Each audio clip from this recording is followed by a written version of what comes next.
Welcome, and here we are at another Civil War week, and we're very excited. After the tough one on Saturday, it was a little disappointing, and then I watched the tape, and it's a glass half full or half empty. I could have been more disappointed or less disappointed, and I chose to be a little less disappointed. It was a small sliver of time there where we just went away from our game plan. And if there was a bright side to take away from it, I thought there were two positive points. One, the first half against the team that's 3-0 with their 3 wins on the road, that's going to be a pretty good team. But at the end of the game, I thought we managed trying to get the lead down and stop the clock using fouling and timeouts and to get it down to 5. That was a pretty good execution of that type of game plan at the time. So it may sound like I'm really reaching for positive stuff, but when you're looking at the film, I'm pretty negative, and I didn't come away feeling as negative as I thought I felt when I was sitting here right after the game. So looking forward to this week. Oregon's going to be really good. Having lost their last couple of games, they're going to be looking to right the ship, and we're right there smacking their sights. So we are preparing for them solely this week, and that's a good thing. We'll be able to rest up, heal up a little bit, and be prepared for a good game on Sunday. With that, I'll open it up for questions. Is there a greater sense of urgency going into this Civil War after being swept by the Ducks last year and starting the conference? No. The sense of urgency in Civil War games is usually pretty high, so I don't think there's a greater sense of urgency. Those are games that run deep in the state and in our Beaver Nation, and we want to win those games all the time.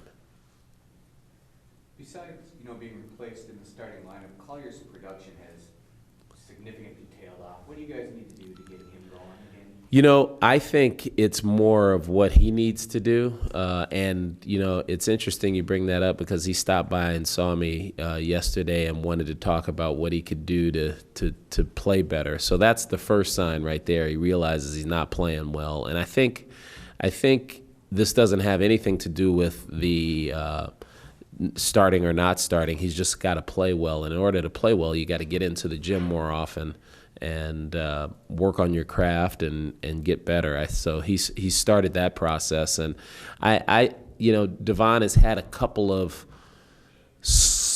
quote unquote slumps in his tenure here, and he just needs to get back in the gym and feel comfortable when the ball's going through the net. Was he not doing that just in these previous weeks? Was he doing that at the start of the year? Was he in the gym more when he was having so many great games? I think I could safely say he was in the gym more early on, and once you start having some success, you don't think that you have to continue to do that. And the lesson to be learned here that we try and give to our players is every day it gets harder. It doesn't get easier. Whether you're winning or losing, it gets harder. It doesn't get easier. So you have to really work at your craft. How much do you need him? We need him a lot. I mean, when we envisioned this lineup, we envisioned it with both Devon and Eric in it, and his inside scoring enables Angus to get a break from it from time to time. It allows Angus to go outside, which he's very good at, and then it also allows us to have some really good size on that front line when you have 6'8", 6'9", and 6'10".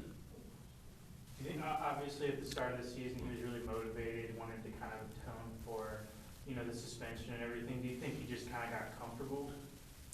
Or No, I don't think it's. I don't. I just think it's what happens sometimes to players. They just lose focus, and everybody has a time during the season where they kind of lose focus, and usually they can snap themselves back out of it.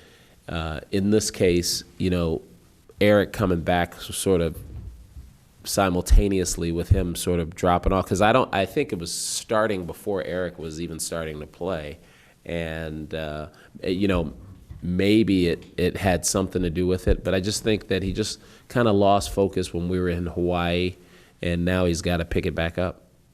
But the second half you had on Saturday, giving up 53 points, how much is that going to motivate your guys this week? Our guys still have a bad taste in their mouth, and I'm trying to keep that bad taste in their mouth so they'll be hungry by Sunday. But also, I want them to get past the fact. I mean, we haven't had a bad half like that in a while, and I'm looking at it as an anomaly as opposed to some kind of huge problem we have. I thought if we stuck with our game plan of throwing the ball down and made our foul shots, we might have even won that game playing as poorly as we did. It seems like every team in the Pac-12 has a guard like Cobbs that can get to the basket.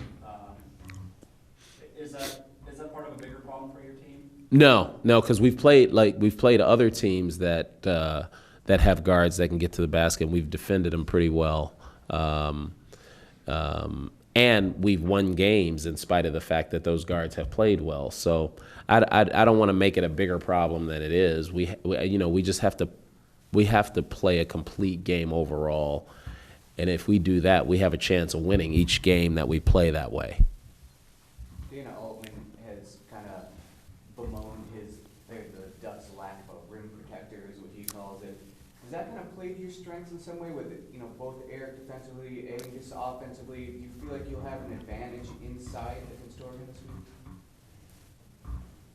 It depends on who they start. I mean, the last couple of games they've started Waverly Austin, who's a 6'10" guy. I wouldn't say he isn't a rim protector. Maybe he's not protecting it the way they want him to, but that's a guy of some significant size. Now, if they start a Marty, he's more sort of your 6'8" type guy, but all of their guys, all their front court guys are relatively athletic. So our game plan should be the same anyway. We have a very tall and capable front court, and they should get the ball a lot in games, and this is no different from any other game.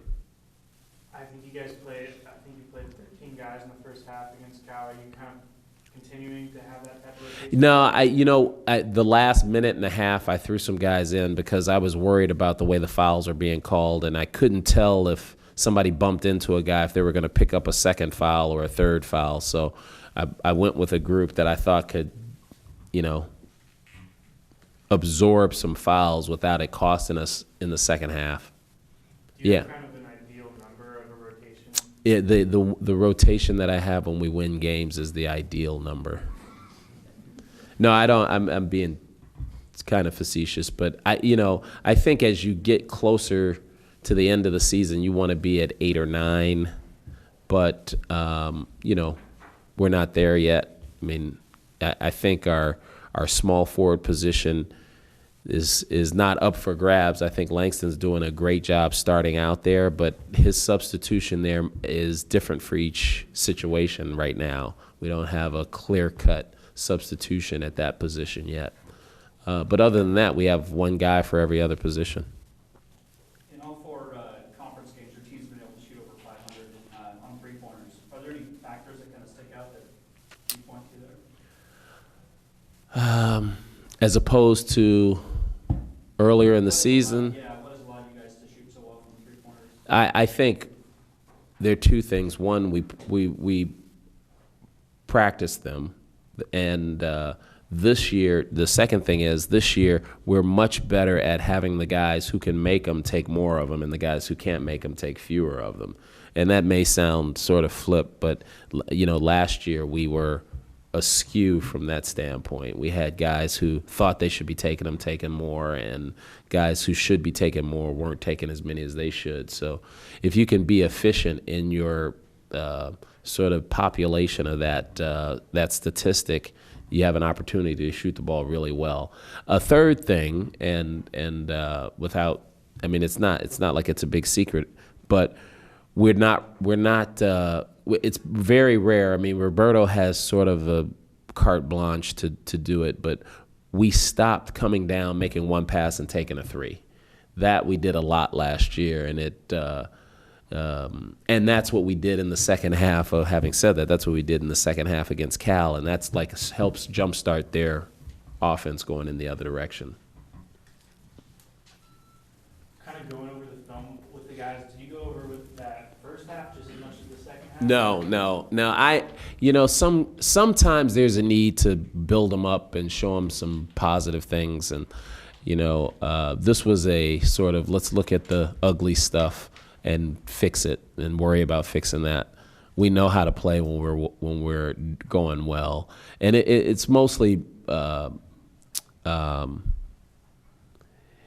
mental toughness. I mean, it's not making the mental mistakes. I mean, it feels to me, and you guys know I'm pretty realistic. It feels to me that we're very close, and we're a few mistakes from being 3-1, and that's the emphasis that I'm putting on with the guys this week.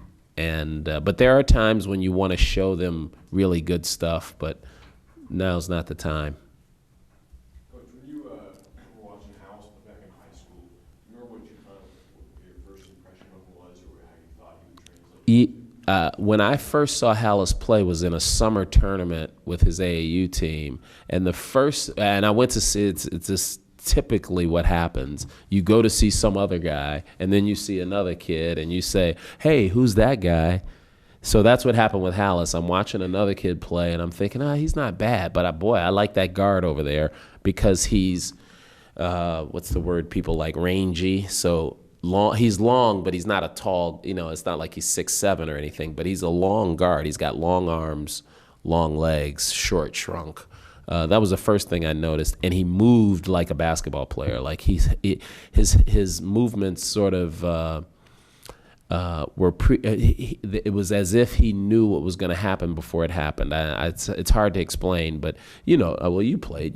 When the good guys know what's going to happen before it's happened, but before it happens, because they played so many games, they have an idea. He was very good at that, and I just liked his shot. And his shot was not as nice as it is now, but it certainly was not a high schooler shot. I was thinking this kid must work on his shot a lot because it had a nice arc to it, and it had nice rotation on his ball.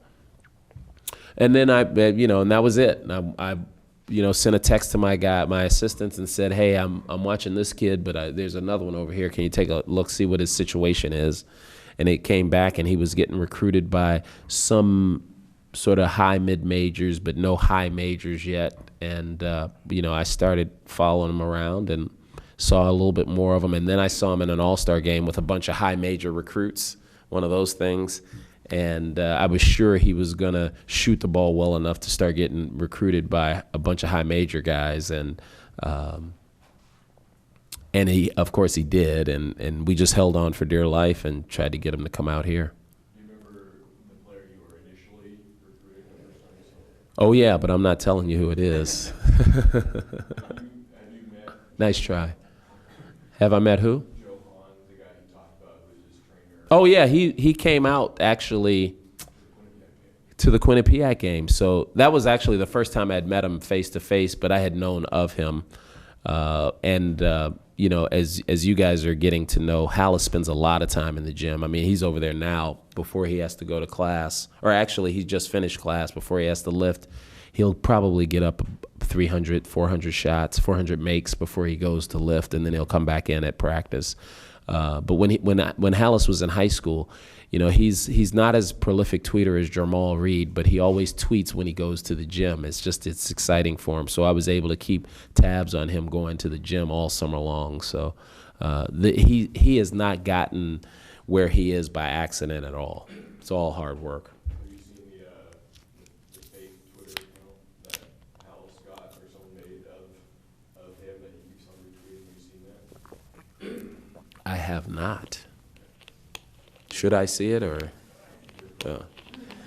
I try and I tweet very little, and I really use it to keep track of my guys and people who I always skip up to the top, so I miss all the positive and negative stuff on there. So as his playing time increases and his exposure increases, what do you need him to do? What's the next step for Hallis to take right now? It's the next step for him, which I don't think this season is going to help him much. He just needs to be stronger. He's getting into the weight room. he still has a bit of a high school body. It needs a little bit more girth to him. And that's going to come with maturity. Secondly, not to be so casual with the basketball. He's still got that freshman high school casualness to his dribbling, which can sometimes get him in trouble. And then, I want him to continue to be sort of a floor leader. He's a very vocal kid for a freshman, which I like, and that's what happens when you play for Bob Hurley and a program like St. Anthony's. So I want him to continue being a vocal leader on the team. Your team's won the rebounding category last 4 games and 5 out of 6. How much better are you feeling about that area than maybe you were earlier in the year? Well, it's interesting. This all started actually before Eric came back, and that was something that we were very worried about at the beginning of the season, so we worked a lot on it. And you guys probably don't know this, but I absolutely hate box-out drills. As a player, I hated them. As a coach, I hated them because inevitably your best player got hurt. Not the worst player. One of your good players inevitably got hurt in those drills. So we were trying to practice them without guys getting hurt, and that it's never very effective. So we just made it a big focus, and I like the way we've been rebounding all year long. I mean, there were some games where we've given up some ridiculously high number of offensive rebounds, but we've made up for it with our own defensive rebounding or our own offensive rebounding. So that's just an area that we've shorn up, and if we can get the turnovers to be like the rebounding, I think you'll see a big jump on this team. If we, right now we're giving the other team too many more opportunities than we get points off turnovers. That difference is a big deal. And if we can close that gap, keep shooting free throws at a proper clip, the rest of the stats, I think, are right where we want them to be. Are you going to have a more aggressive game plan on Sunday to take advantage of the Ducks' struggles on defense? Yeah, absolutely. How are you guys going to improve on defense? We're going to play defense the same way we've been playing defense. We want to stay in front of them, especially these guys. They're really athletic, and they're good at taking their man off the dribble. So you're going to have to just play basketball. You're going to have to be able to stay in front of these guys. I think the key against these guys is not letting them get going in transition. They're just devastating in transition. But we're not too easy to guard either. I mean, if we can shoot 50% from the field against this team, it's pretty good. But we play aggressively. I'm not trying to be smart or anything, but we're not going to play less aggressive than we play because it's the Civil War. I mean, the tweaks we need to make, I feel, aren't they're more mental than physical. They're more mental than game plan. So we just have to be just a tad bit more mentally tough and believe in ourselves. I can't be the guy who thinks we're better than we are. They have to think they're better than they are, and I have to convince them that they're not that good. You know what I mean? That's the psyche of this team. Do you think it's the type of thing where some guys lack confidence and some guys maybe are overconfident? Is it kind of a mix? Or? I don't think any of our guys are overconfident. And I think you have to be extremely confident to be successful in conference games and on the road. You have to think you're going in and you're winning the game. And it happens to be close, and you're like, oh, wow, it's close. Let me do a couple more things here. It really, the mindset has to be, we are going to win these games if we do blank, blank, blank. And, I have a nice group of guys, and they're not necessarily the egotistical guys that I think that they could be because they're good enough. So ego is not always a bad thing? No. Have you heard that? Did somebody say that? You said that like it was a saying. I don't think ego is a bad thing at all. No. I think, most of your successful people in life have a bit of an ego. back to the three-pointers and the shooting a high percentage. Yeah. How much of that is just taking smart shots and good shots? It is. It's a lot of it is that part. A lot of it is looking for what you can get inside and then settling for something outside. Because whenever you find in basketball, I mean, our opponents that we're going to play this weekend, they're very good at throwing the ball down and then throwing it out to a guy for a three-pointer, or having their best three-point shooter shoot one on a fast break. A lot of it has to do with being opportunistic and taking the right shots. I think in our case, as I mentioned, it is a lot of that. But it is more so having the right guys taking the shots. You know, it really is, because the right guys taking the shots, it's just a numbers game. I mean, you look at our stats, and I haven't looked at our stats since our last game, but we've got, what, 5 guys shooting over 34%, 35%. So if those 4 guys are it, and Angus is not shooting, his stats don't show well right now, but that's just because he hadn't taken enough shots, you know. So you add him to the mix, you got 5 guys who can make threes. If those 5 guys are taking them and the other guys aren't, we got a better chance of shooting, you know, 35 to 40%.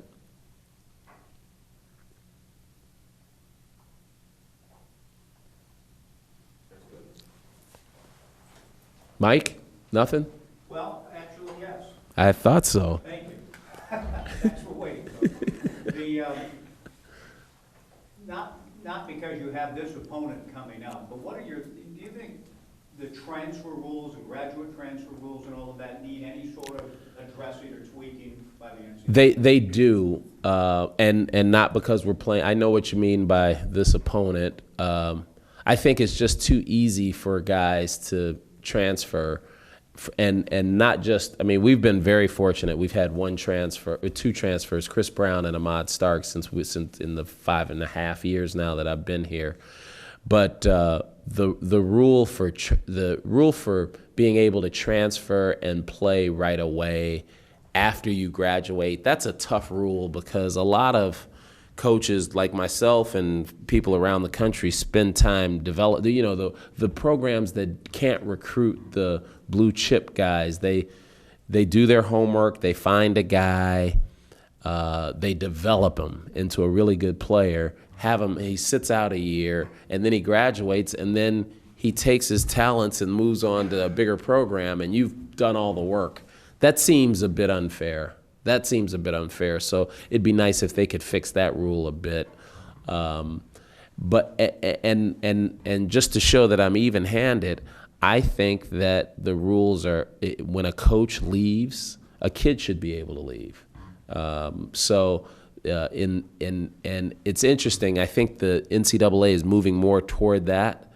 But they can be confusing, so I don't know which direction they're going. But I think when you have invested time in a kid and he graduates and he wants to transfer, if he's transferring to another program, he should have to sit out like any other transfer should. And, that would at least curtail some of that. And in terms of your overall philosophy of building a roster, you haven't engaged much at all in getting transfers in here. Well, it's a slippery slope, because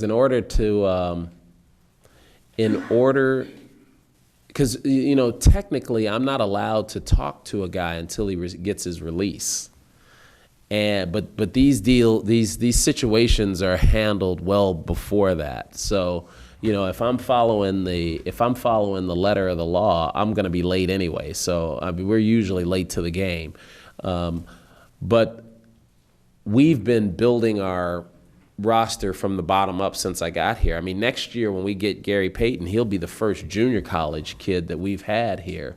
And it's not like I have anything against it. It's just that if you're trying to build something the right way, it's going to take some time. I mean, I have empirical data from Northwestern, and it's hard to go out and poach guys when you really aren't supposed to be able to talk to them. That's hard for me to figure out how to do.